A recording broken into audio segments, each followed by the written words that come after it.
your screen. Freak and Kobe bringing you the cheese and the commentary. Game is a foot or a fin. And it looks like we've got one red elixir start. That's not surprising. You know, Zed, definitely one of the champions, even after the cost increase of that Fortitude elixir, he'll go back to it over and over because of that burst damage and because it adds another, little edge to that surprise factor that the Ninja brings to the table. And you got to think about the playstyle as well that Coast uses, where it's Zion Spartan carries and he rushes his lane really hard and beats up his opponent. Yeah. And Chris is trying to say, no, you can't do that. I got a bunch of stats. But the other thing we don't talk about much in the 3.8 patch, we talk about the jungle changes a lot, and Big Fat said it didn't matter, but in this case, the starting items got changed around a little bit too, and instead of the Flask Ward potion we see so much, Valrose has opened up with the Doran's Ring and potions. Yeah, because of that cost reduction on the Doran Ring, you can actually start it with a potion, which a lot of people aren't used to it yet, but I love that opening start. If you're on a mage that you're very confident with, like a Xerath, or something that has innate sustain like a Morgana, who can sustain off a lane.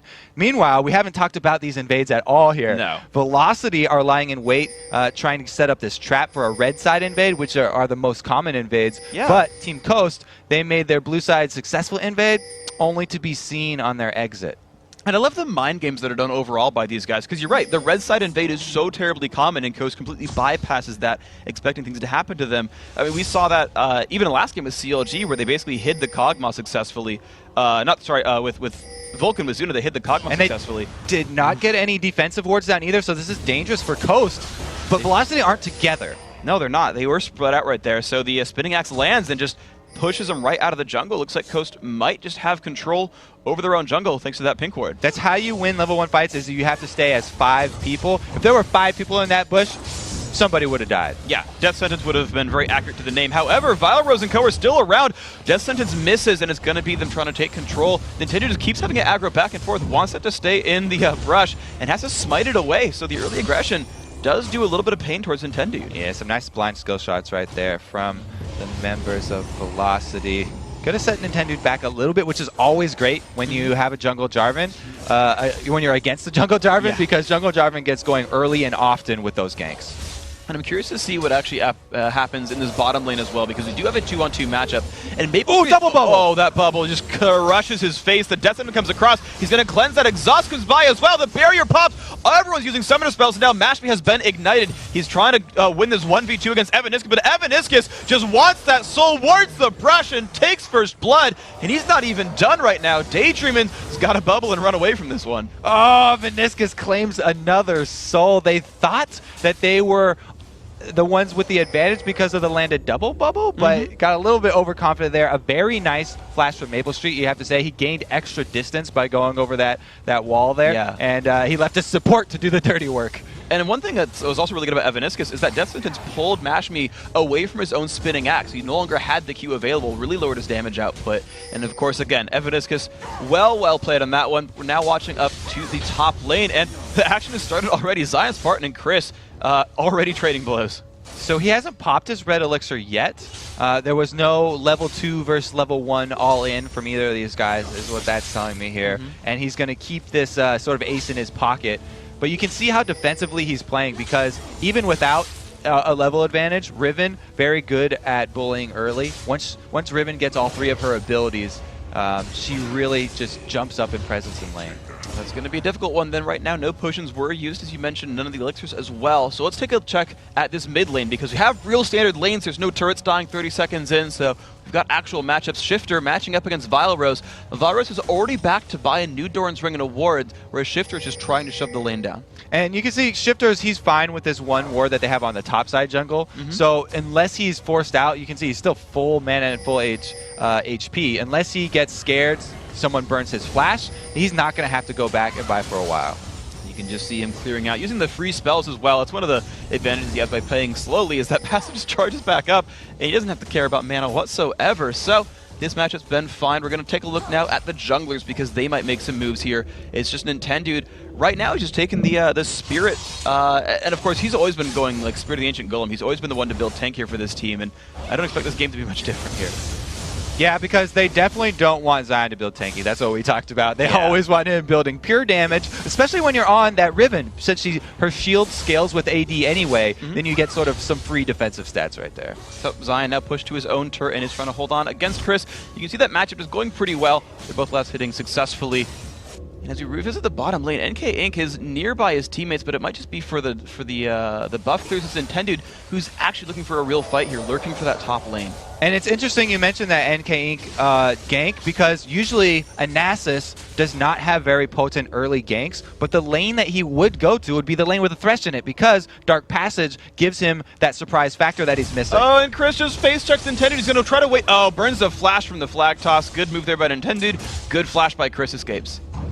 It's a pretty big cooldown there for Chris, actually, and he doesn't have the extra mastery, so that is going to be a 5-minute flash for him. We'll have to see. A lot of these teams have been talking about how important it is to time more and more abilities and more summoner spells. The flash is one of the easiest ones to time and one of the biggest, so we'll have to see if either of those two in the top lane, either Zion or Nintendo, actually do take that into account and time the flash, because a repeat visit from Nintendo now would be pretty good for Zion, because they definitely want to get Zion rolling early. And I feel like it's got to make Chris so afraid, too, because he knows he has no flash. He knows Jarvan is freaking scary, and he's like, well, I have this W.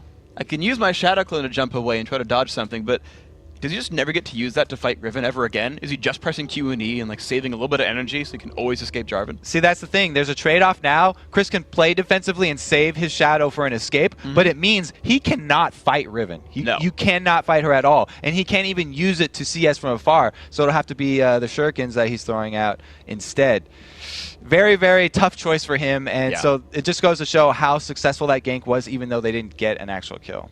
So let's take a look at some of these other lanes, though, and compare, because Mashme on Draven is something new. We've actually seen a lot of players pick up Draven this season. Mashme's got him now. Cop's been playing him every game he pretty much can so far in this split, and it just seems like the number of Draven play, like it's pretty much just double lift. He's the only guy who's like, no, I'm still not playing Draven. Like everyone else is happy to play that guy. Double lift is stubborn. He's not going to change his mind. He stands by his statements. You know, you can say what you want about him, about his trash talking, but he's standing by it here, and he's not going to adapt to the Draven meta, the League of Draven that has come about. Draven.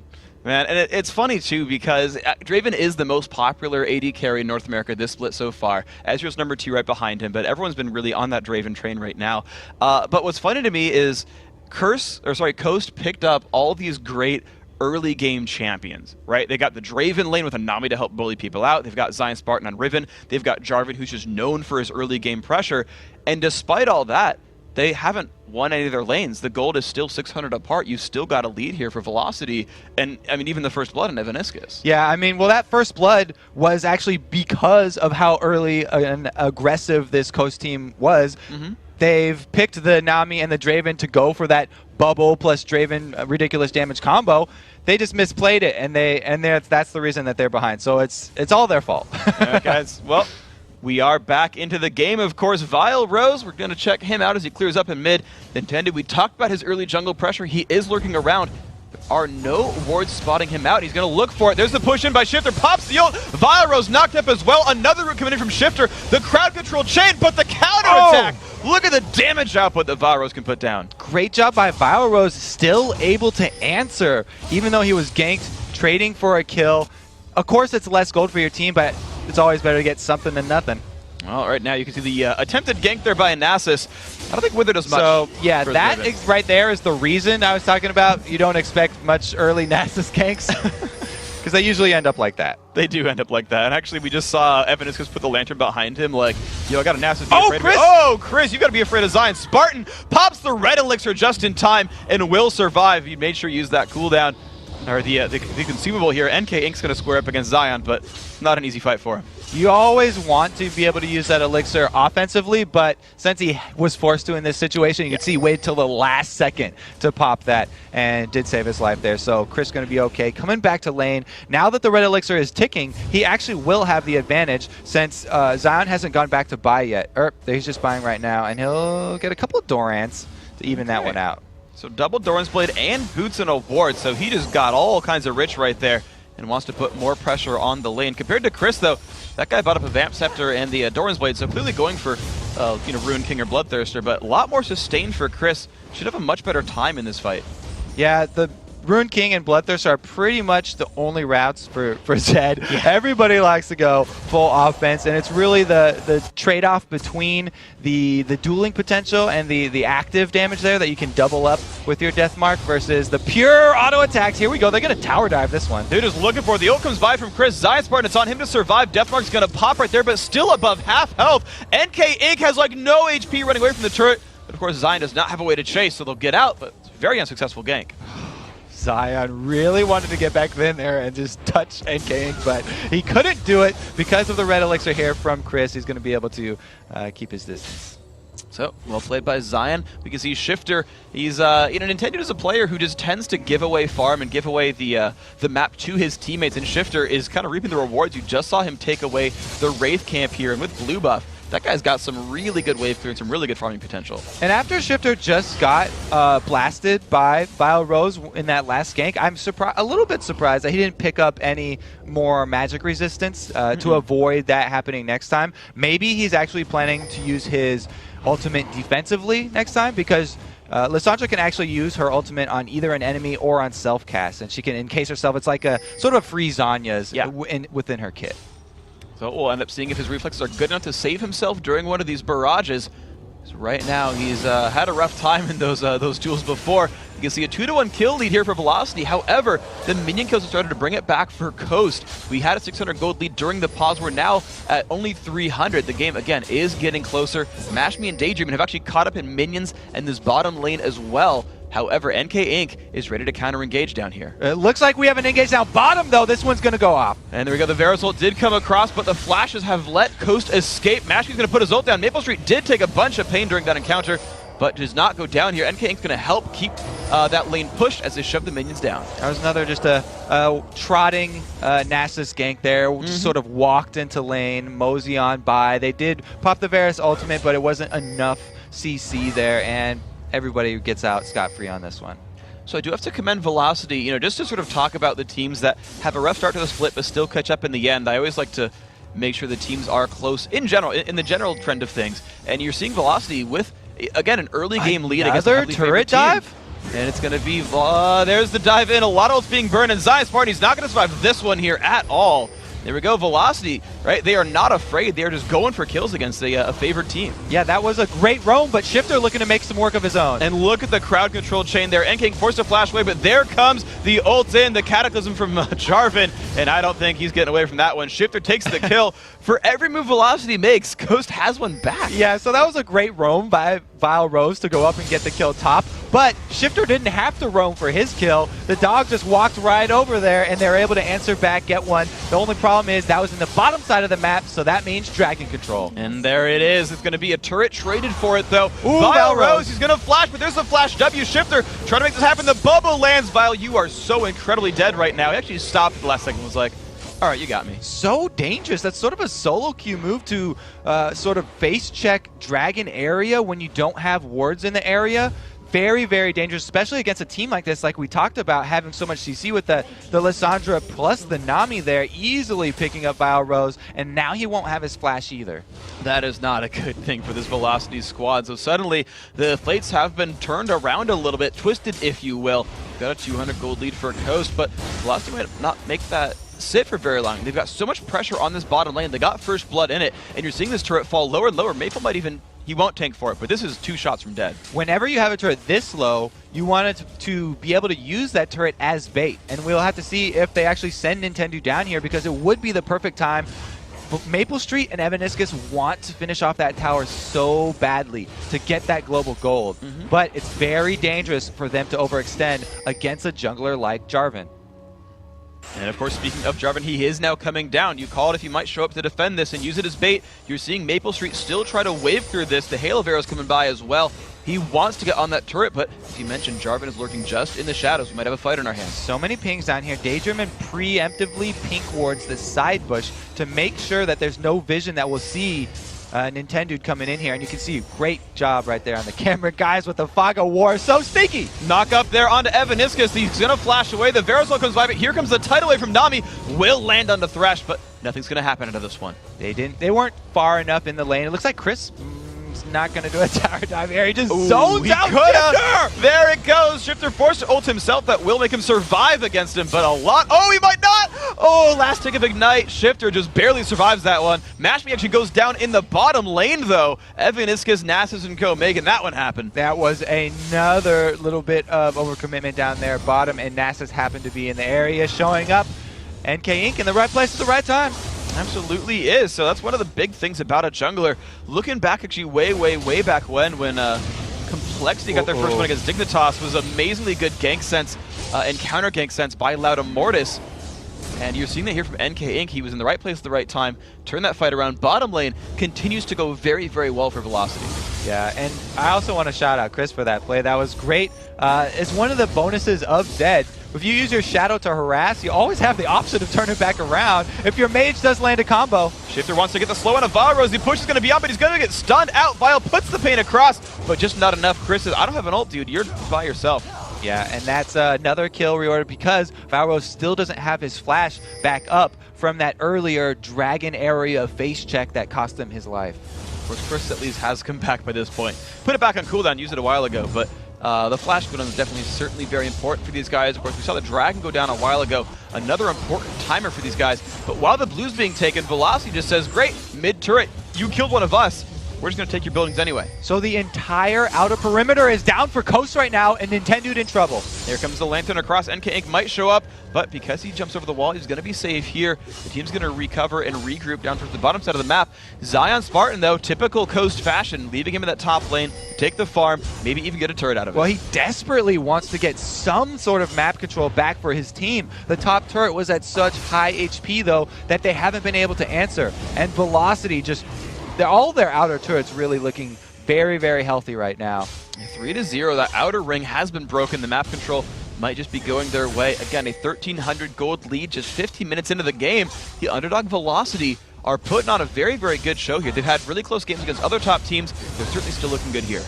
Chris going on the offensive right now. Just pops in a bunch of damage, but Zion Spartan is here to counter-engage, but he jumps to the clone across onto the backhand side, trying to kite Zion Spartan, flashes in. This could be the kill for Riven. There it comes across. Oh my god, he does not have the damage. Are you serious? One more attack to go. Dashes. Oh, the clone dodge, and now NK Inc. forced to run away. Chris survives it. I can't believe it. That was actually a bait by Chris in the beginning. Here, Nami also have to flash. Wow, Daydreamer just dodged every single spell from Vile Rose, got the bubble down, and got out. He was so close to getting comboed out, but dodged the ult and the Q. I gotta celebrate him a lot. That was really good dodging by Daydream. Yeah, some more nice plays here from Daydream, and no surprise now. Everybody's used to his all-star play. It looks like Don't Match Me now has a choice in the bottom lane since the wave was pushed all the way to his turret.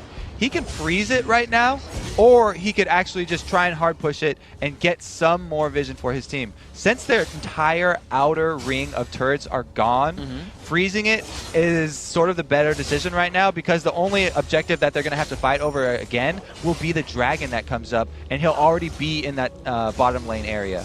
So a nice little bit of convenience then for Coast, just to be able to have their guys in the right places even when freezing and trying to hide back. Zion is... Well, except for Zion. Yeah. He really does want to answer back turrets. So he's, again, shoving that top lane. It looks like that will draw Chris, though.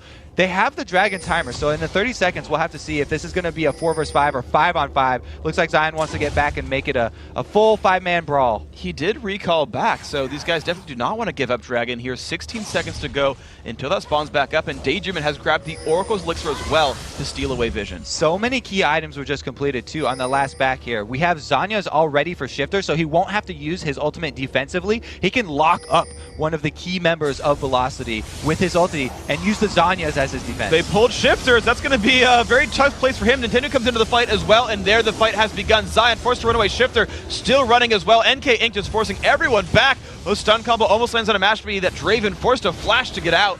No deaths, but no health bars for Coast. Yeah, and they're able to scare off the entire team of Coast with the amount of damage that Velocity could put out, which means they're still rewarded with a free objective. So that was a one-team fight. That's definitely a win for Velocity.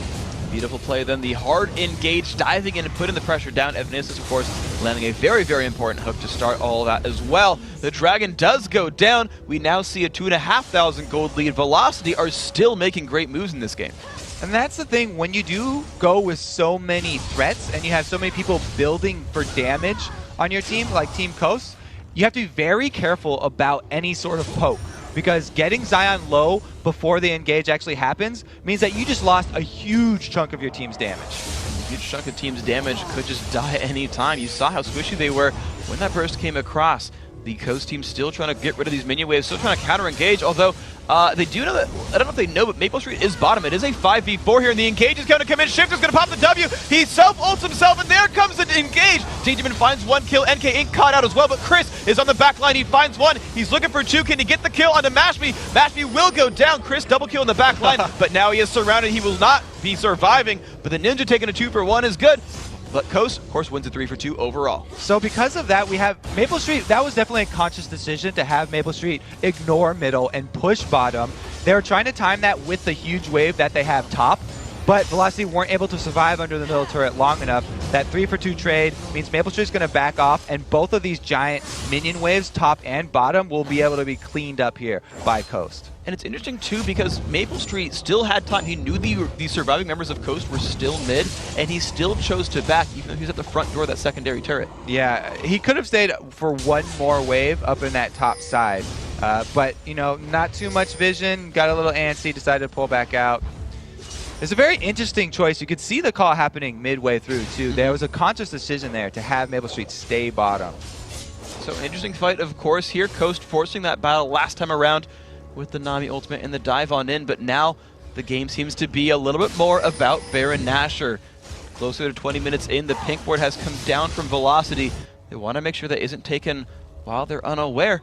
More objectives become sort of focused on the map as time goes on. Yeah, and that last trade really was great for Coast. It brought them much closer in gold back to Velocity here, and it really was because of the early back there that allowed them to clean up most of those minion waves that were pushed to top and bottom. So good cleanup then, bringing the gold closer, as you say, only 400 gold apart. So the first blood kind of nullified. Coast back up in the lead on kills. The turrets still 3-1. That one has not been equalized just yet. Coast still losing on that front, but they found ways to get the gold back either way. We take a look now at how the teams are progressing on items, because you've got the auras just started finally for both junglers. Part of Aegis for NK Inc., part of Aegis for Nintendo, but neither are doing more than taking for themselves just yet. And the Aegis not as important for Velocity as it would be there, because, you know, they have that very high AD carry there, Zion Spartan up in the top lane. They aren't running double AP. Most of the AP damage would really just be coming from Shifter, so definitely more focused on armor as their defense for Velocity. And you're seeing that the Ninja Tabby had been picked up by NK Inc., knows what teams he's fighting against, and itemizes accordingly here. The pressure, though, is on Velocity, looking for some pressure. Seeing the poke coming out from Violet Rose, hits 2 in a row here, really whittling down the health bars of that Coast lineup. Yeah, a lot of people also forget that Aegis of the Legion and Bulwark do give armor as well. It's not only magic resist, so it's always a decent buy. Certainly the Bulwark upgrade doesn't help armor anymore, but yeah, the Aegis at least itself. So there we go, more poke coming across Velocity, 5v4. We've seen this one before on the other side of the map, and this is Velocity taking down a turret rather quickly, down below half health. Looks like Coast does not want to front for this, but Zion Spartan is still pushing on the left-hand side of the map. I want to see whose base starts dying faster. They want him to duel somebody. They're keeping him in that top lane as a threat, hoping that Velocity will just send one person and Zion can outplay them. But it's not going to be the choice here. Now it's up to Coast to keep the rest of Velocity in their sights so that Zion doesn't get ambushed. Well, too late for that. They've already had to send him back right there saying, hey guys, the coast isn't clear for you anymore. You've got to turn back. Velocity's coming in cheesy. Again, I said it would happen. The race coming down, but Zion forced to run away. He's going to regroup with the team. The pressure has begun again on Baron. Evanissus with the Oracle's Elixir. They're going to force Coast to constantly ward over the wall and keep checking for this. And neither of these teams can outright just go for Baron right now with when the other team has vision. So they're going to clear it out and look for a bait here. They've got plenty of poke over the wall from Velocity, and they even have a hook from Evanissus. So it would be fairly dangerous for Team Coast, but they know that it's so chancy for Velocity to go for that right now. The interesting thing, though, was that Coast couldn't hold it very well. Daydreamon's Ruby Sightstone had run out of ward charges, and he had low health and had to recall, which left Nintendo as the only guy to check Baron for the team. And when Velocity saw that, they were like, huh, The support's not around anymore. All right. And just kind of didn't go for it anyway. Of course, still hard to push for it 22 minutes in when the other 4 people could be around and stopping you. So instead, Velocity looked for other jungle camps to take down. Maple Street right now grabbing the Lizard buff for himself, giving some of those slows to Varus, and you're seeing actually he's scaling up quite nicely. Infinity Edge and starting on Zeal here on Varus compared to the Bloodthirster and uncompleted items for Mash Me.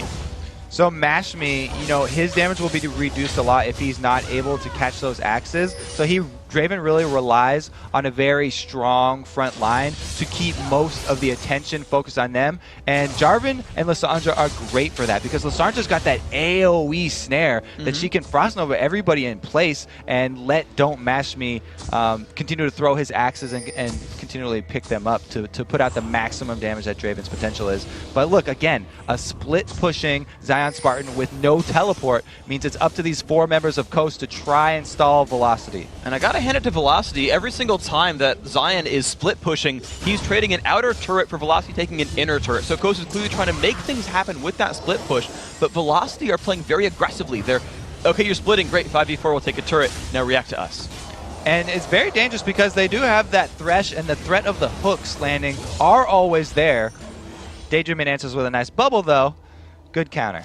Good counter indeed. They are going to send, actually, Chris back to dual Zion Spartan. So that 1v1 will happen. A 4-on-4 on the top side of the map. Will Coast look for a fight? Their main carry is not around. They've just got a half item. Don't Mash Me. The Initiation's going to go in. Shifter looks for it. Here comes the fight. Maple Street getting pushed towards the back. He's going to whip the ult as well. And Shifter still wants to chase down Maple Street. Will fall down, but it's a 1-for-1 so far. The battle continues. Mash Me and Daydream the only ones left alive. A 2-for-1 victory for Velocity. But in the back side, the bottom side, I should say, actually Chris has been forced to sit behind Zion Spartan. Zion is making all kinds of weird things happen to that ninja. As the top lane, the push still comes through. Mash Me has to be a little bit afraid. Of course, those axe catches can make it easy for the shots to land. NK Inc. taking some pain, has a lantern to go to. Won't retreat out of that one. Still, the team fight win was there for Velocity. Yeah, a little bit of miscommunication there for Coast. They initiated, definitely paid for that one. And since Val Rose has built the early cooldown reduction in that Morella Nomicon, he was sticking around. They wanted to continue the pressure and keep the rest of Coast inside their base for as long as possible. And actually, I called it wrong as well on what Chris did. Chris didn't actually try to duel Zion Spartan. He went behind him and proxied the minion wave, which meant that Zion could not push the turret down because he had no minions to tank it for him. And so Chris is like, you want 1v1? I don't care. I'm going to take a lesson from Singed and not let you push at all. This is a very dangerous situation for Chris, though, if he does get seen out, because he has no energy from fighting the dragon this whole time.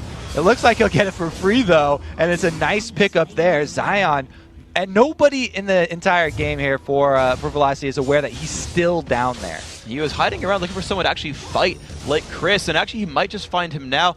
Will he spot Chris coming around the side? Oh, should have the vision. Here comes the battle. Will he go in? Ult pops. There comes the Ignite as well. Counter chase down. Ult comes in from Chris. Here comes the trade. Jumps back. Goes for the shadow across the wall and escapes that one. Beautiful disengage by Chris. Zion says, okay, well, I can kill your minions then.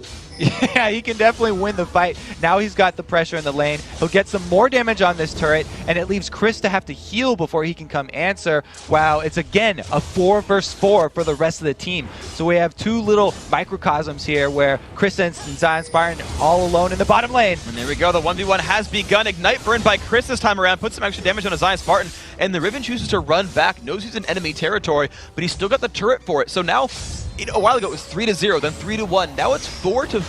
Coast are much closer in turrets. The split pushes from Zion Spartan have closed that turret gap. And the duel is very deceiving between Zion and Chris. Even though they both come out at half life, Chris on that Zed does have the extra damage that will come in from his passive. Whenever your opponent's below 50% health, you get a nice little boost there with that extra 8% of their maximum health up and magic damage. And now we've got another catch! And they got already the kill onto Evaniscus now. NK Inc. forced to hold the line. A great ult from Maple Street actually stops the team from chasing in as well. But the immediate burst from Coast gets the 1-for-0. And now Velocity has to be scared. And that's a huge playmaker down for Velocity too, so they cannot be aggressive at this point. It's up to Coast right now to regain vision of the map. Let's see if they can do it then. Of course, they do have them actually check what Maple Street's got. Or sorry, not Maple Street, but Daydreamin'. He does have an Oracles for 3 minutes still. 2 more charges on his Ruby Sightstone. And he is starting to take that vision claim back, running around and making sure those wards go down. 25 gold every time. He's blinging. You can see the 29 CS. Ward kills are a lot of that. Zion just wants to keep visiting Chris. They're going to continue with this solo down bottom where they want the duel here for Zion. He's got to level up on Chris, and when he has his ultimate available, then he does have the upper hand. As we've seen Chris, either go farm minion waves behind Zion or just run away over walls from Zion. And I like the itemization choice done by these guys. Just the fight's been cool, of course, but the itemization choice is very, very interesting because Chris is the only guy in the team who's bought home guard boots. He is the designated I recall and fight Zion Spartan guy. They've chosen him and said, you're the one. It's obvious why they've chosen him because Zed is definitely the best duelist on that team. You're not going to send Val Rose or somebody down there to try and heads up Zion. So Chris is going to get the red buff this time around. Last one went to Maple Street. Chris gets this one for his troubles, and he's going to use that presumably to help fight against Zion Spartan at some point. But Zion, it's kind of funny. If you want to know what Coast is going to do, watch Zion Spartan. And right now, Zion is going back to rejoin his team, so Coast looking to team fight. Yeah, there's a reason that he is the captain, and so it's easy to tell what they're doing by following the bunny ribbon suit here. They do get a couple pings out on Baron, so they're going to try and change the game. They're going to rush for this Baron, but they will sort of try and force Velocity into one of those face check situations. And here's the hard engage. The fight just starts right here. NK taking a bunch of pain. The Wither has been exhausted, and there comes the engage. Oh, the burst damage comes across. Daedric steals another kill, but Chris has come into the back lines. Now, can he do much? A 3 for 0 so far. Nope. Chris can't do much. He's forced to run back from this one. Coast, a 3 for 0, but it's not even done. They're still chasing down for Chris. Shifter is going to pop the E, jump across the wall. Can they reach to that Zed? Yes, they can. Explodes his face apart. Coast with a 4 for 0. They look for Baron. Some beautiful Lissandra play here from Shifter, and you have to note that even though he does have Zanya's, he keeps using his ultimate defensively. The ult does damage equally to everyone. He loses a 1.5 second stun, but he basically saves the Zhonya for it. So the total damage doesn't go anywhere, gains a little bit of utility, and you're going to see that Coast are going to continue to push down Baron, and no one's going to even stop this. This is theirs for sure. Yeah, so they are able to get that Baron, and the reason that Shifter plays like this is because Coast is that team that always love to have so many threats. They want everyone to be building damage, and so Lissandra's that great champion. 2 sets of invulnerabilities means that Shifter can zone out Velocity, and basically he's the tank. He's not really soaking up damage. He's just being invulnerable for so long that Velocity can't put it out. That's true, and like Valrose is the one guy who picks Kayle like every game. You'd think they'd be used to people being invulnerable for like 5 seconds at a time, but this time around Velocity having a little bit more trouble when it gets to the team fight phase. Coast have adapted to an early game deficit pretty well right now. So let's take stock of the situation. Baron buff here on Coast. The gold lead back in Coast's favor now, up 3,000, and they finally started pulling Zion Spartan back into the team. The split push days starting to end here. They're looking for a way to actually close the game out, it seems. I'm glad that some teams are looking to close games out. Yeah, nowadays. CLG. After all these CLG games. 30 minutes is definitely the time that we're looking to start taking some inner objectives here. With the Baron buff, it means that Coast definitely have the option to tower dive, but since they don't have a traditional tank and they use Shifter's invulnerabilities as their tank, that doesn't work against towers, because if you use an invulnerability against the turret will just switch targets and destroy one of your squishies. So tower dive is actually fairly hard for Coast right here. And it's actually one thing that Velocity knows firsthand. I actually remember doing a clip where Chris was the one to engage, took a Kayle, then popped Zhonya's, and then immediately Kayle had to run away because she pulled turret aggro when the Zhonya's was popped. So this could be, it's something that at least Velocity are aware of. It was like, yeah, if you invulnerable, we'll hit someone else and we'll hopefully take them down. So it is on Nintendo here. It is on him to make sure that turret just hits him a heck of a lot and he gets to tank it through. See if he can make that one happen right here, because the wave clear, of course, so good from Velocity. It's making engages very hard for these guys. Yeah, and even Nintendo does not want to be tanking a turret because he hasn't built that much armor. It's mostly it's coming from that bulwark there, and they're deciding. You just can see that they're deciding to go a split push instead. They don't feel like they want to dive either. They've gone through the motions as well, and they would rather just get the split pushing pressure here. It's just the right choice. They're getting free turrets, and it's going to give them a free dragon as well. I can't believe that. So 5-5 now in turrets. Again, since the beginning of the game, they went from 0-3 to 5-5. So a 5-2 turret play over the last 20 minutes or so in this game. And of course, the gold lead and kill lead going towards them as well. Mid-game seems to be very, very strong for this Coast lineup. They are making a lot of really, really good plays and turning things around. So I said the split push might end, but it seems to have not have. Only one secondary turret remains. They've increased their gold lead so much just from the utilization of this Baron buff, though, that when Team Coast go back to excuse me, push buy purchase with that gold, then they're going to have an even bigger lead. And even after that Baron buff does fall off, they'll have the upper hand. I'm wondering what they can do with this upper hand, though, because I'm basically watching what Velocity is doing. So we know that Coast is winning. We know that they're trying to split push. They're making advantages. They're getting their way into the map. But Baron's down and Dragon's down.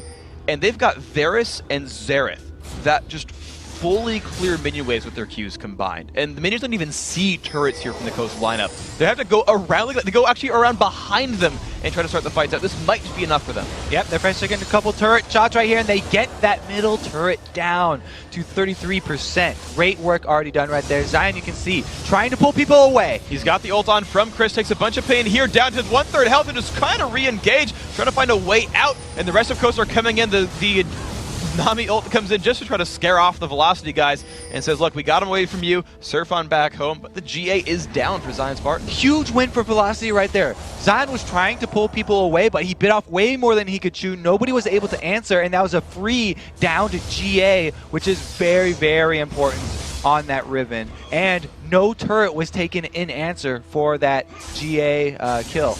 So just a 0.5 for nothing then for the Velocity lineup here, putting things a little bit back more towards their perspective. But I want to look at sort of now who it falls upon to make these games victories, because when you talk about CLG games, it's like it's on Doublelift. Doublelift's a split pusher. He's the guy who gets all the farm. He's the one who carries the game. For Coast, it's clearly Zion Spartan. Riven has 321 minion kills. Zion Spartan's doing amazing in this game. He's the playmaker here. But for Velocity, they're actually splitting it very, very equally. You've got basically 230 to 250 on all three of the main carries, Chris, Violet Rose, and Maple Street. They don't have like that one guy who's going to carry. It's on all of them. Right, and those three people will have very different roles in the fights too. We have Zed, the duelist, that's supposed to be keeping Zion in check, and he's doing a good job of it. Flash away from Zion Spartan, and the hook lands. Evaniska's doing it blind. Zion's not going to have any follow-up though to scare him away, so he is still alive. Pops the wind slash, doesn't do much with that one. That's just some nice healing. No faith in the support there. Chris was not in position to capitalize on that landed death sentence. Nice attempted steal, though, by Maple Street, though. It was actually in Fog of War, the lizard buff that Nintendude pulled, but he was like, okay, it's going to be low now, and tried for it. Didn't quite land. However, Nintendo did smite that one away. He was afraid that Velocity knew what he was up to. But the red buff now, that went to Maple Street, then went to Chris, has now gone to Nintendude. It's starting to get worse and worse, sort of where that buff goes for Velocity. Velocity are going to head straight up the middle here, though. They feel like sieging up. They do not have a blue buff on Vile Rose, which means their siege can't last indefinitely, and they will have to make a play before he runs out of mana. It looks like the circle around is going to be a very, very close standoff here. Everyone is in the same area right now. The Q doesn't quite land from Xerath. Vile Rose still the primary terms of poke, but here comes the attempt to engage by Nintendude. The team's going to dive forward, but the Lantern's going to pull him to safety. Chris will survive for now. NK Inc. as well. The Coast team still lurking around. They're looking aggressive still, the five of them. So poke from Xerath will not display them. They still dive forward through all the poke and everything. They still want to get something to happen. So Velocity are trying to draw out the cooldowns of Coast while kiting backwards. And then after Shifter and Nintendo have expended their gap closers, that's the time for Velocity to turn around. So we'll try and see Velocity poke until they're able to draw out the cooldowns and then make the turn. And it seems like they've drawn out more than just the cooldown, they've drawn out the team. They've actually got the position control over the middle inhibitor. They can actually dive for it right now and backdoor it if they wanted, because Coast are not around. They've actually pulled the numbers advantage here. The bubble lands onto one, but the Coast team are split up right now. Some on the west, some on the east coast, and now can they come back in? Chris still on the dive. Daydream is making a run for it here towards the opponent base, and they actually give him up. They let that fish go, not big enough. Yeah, the hook's going to land instead onto Baron Nashor, and they're going to make their way forward. The team's going to re-engage. It's so dangerous. It's going to be a 5-on-5 here. Now, can Coast go in the right way? There's Nintendo getting a fight onto Evaniska. The Baron's still taking a bunch of damage, and Shifter goes in the middle. The engage comes across. Maple Street and Co. are starting to fall over. Baron's still on the table. NK tries to take it down. No, Nintendo smites it away. Oh my god, that team fight could not have gone better for Coast. Oh, Baron, so dangerous. You can't group up inside that Baron pit when your opponents are so far ahead like that. Team Coast, they just collapse and completely surrounded Velocity. Devastating win right there. Coast definitely going to make a beeline straight for the rest of the base. And they've got 30 seconds of power play right here. They've actually sent Zion's back. They're not just all in to win the game. They're sending Zion back to defend and make sure they don't lose top turret, so it still might go down. They're saying, no, we're going to take down the middle turret. We're going to go for the inhibitor, but that might be all they get here. Yeah, it's a bit of an interesting choice right there. They didn't want to overextend after that huge win that they got. They know they have a great upper hand, and with the death timers that close, they decided to send Zion back to be safe. If they did have him, that attack damage definitely would have been extremely close, and it would have been one of those exciting Nexus duels that we've been seeing so many of. Well, Coast remembers their win against Dignitas. Like, you know what happened that gave us a win? We thought we could all in the Nexus and lost the game. You know what we shouldn't do? All in the Nexus and lose the game. You know what they should do is definitely clear out that bottom wave, though. That thing is gigantic and almost even taking down a turret for itself. Cash dollars right there for Don't Mash Me, unless Shifter tries to steal it away. That turret, of course, losing a lot of health as well, so Mash will have to clear that one back. Of course, as these teams sort of start to pause and take control of the map again, let's get a replay of that Baron fight. Yeah, let's look at that Baron fight again, because look at them. They just surrounded the entire Velocity team, and even though Evaniscus lands the hook, the rest of his team is still doing Baron. They're focusing on, and Shifter does his initiation that he's all about with that Lissandra, perfectly cleaning up Velocity. They try and even finish off the Baron. That is not how you win a fight at the Baron. You don't want to keep on damaging it. No, but in the top lane, Zion Spartan did get just chased on down. So despite the Baron buff, they thought they could push the waves out. Velocity had other ideas and take him out. That's a huge win for Velocity right now. That's going to give them so much more confidence. They don't think that they're definitely down and out right now. Yes, they're still on the back foot, but that gives them hope. All right, so we missed that fight during the replay. So to cover for it, we got a replay of the kill of Zion Spartan. We'll cover our tracks right now. Zion, it was basically just overextended solo pushing. Yep. This is what he's been doing all game long, and really this replay is just showing us that the death was even more detrimental than we thought in the first place because the GA was up on him. So now that's going to be a second cooldown that's actually going to be stalling for Coast. And the 500 shutdown gold went to Chris, in fact, as well. So those two duelists, the gold swinging one way quite a little bit right there. So Zed's going to like that one quite a bunch. Of course, we're now back onto the map. Zion Spartan with 3 seconds left on his respawn. And Coast says, all right, we still have Baron on a few of us. We've still got a minute left on it. What's next for us? More duels between the bunny and the ninja, probably. And since Chris did get that extra bag of money and the GA down on Zion Spartan, the tides are actually going to be turning in Chris's favor here. So another free dragon for Coast means they can actually extend their global gold lead, but the inhibitor being down in the middle is actually the biggest boon to their team right now because the super minions are going to be pushing by themselves. They are going to keep pushing. That will make things difficult for Velocity. But the one thing I really want to point out, can we take a look at Zion Spartan's build real quick? So the dude has a Guardian Angel, Ninja Tabby, Last Whisper, but he's going 3 Bloodthirsters. So the reason that a lot of people actually love doing this is because Riven scales so well with pure attack damage that those are the most efficient pure attack damage endgame items. So if he can just stack up all 3 of these Bloodthirsters, then he will not only be dealing a ridiculous amount of damage with those auto attacks, but he will be regenning so much HP from the lifesteal of each of his auto attacks that he'll be able to stay in the fight for a long time. Just to point out some numbers because they're ludicrously fun, all 3 casts of Broken Wings combined do more than 1,000 damage. His basic attacks, counting his passive, do over 600. His shield, 500 health. And that's without his ultimate on, by the way. So there's a lot of crazy stats to be gained here for this Riven. Blade of the Exile's worth plus 82. He's going to hit people pretty freaking hard. And the cooldown on that 500 damage shield is only 5.7 seconds, so that's going to be coming out very quickly here. It looks like we do still have that duel, though.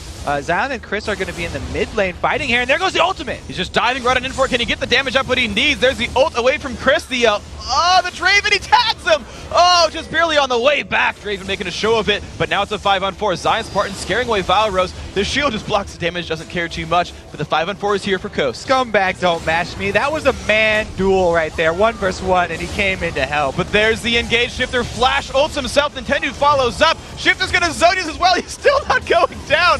Finally drops to Vile Rose. That's a kill being traded back and forth as Evaniscus went down, but the inhibitor is under fire. Mash Me and Nintendo make sure they take that one down, and now they could look to re-engage. Minion waves are here, and 1 turret stands between them and victory. Shifter made good use of his 5 seconds of invulnerability, and Coast looked to capitalize. They're looking for it. Nintendo just trying to zone away Vile Rose, but people are starting to, not starting to respawn, but they are still healthy. Coast don't want to leave the base. They've still got a 4-on-3. They've got minions still flooding forward. The Q, again, the damage coming across. Bubble will not quite hit. Nintendo's going to jump in down towards Maple Street. Can they get the damage they need? It's going to be towards the Nexus as well, losing more and more health. Zion Spark trying to make Vile Rose fall over. He will do that. Nash being forced to run back, but it's now a 2-on-4, and Coast are still walking forward. Nintendo leading the charge onto the next Maple Street, trying to deal the damage he can. Looks for Mashme. Can he get the damage? No! Yes, he can! But Zion trades back, and now the Nexus taking 5,000 damage in attack from Zion Spartan, and Coast takes the win. Congratulations to Team Coast. Very nice usage of the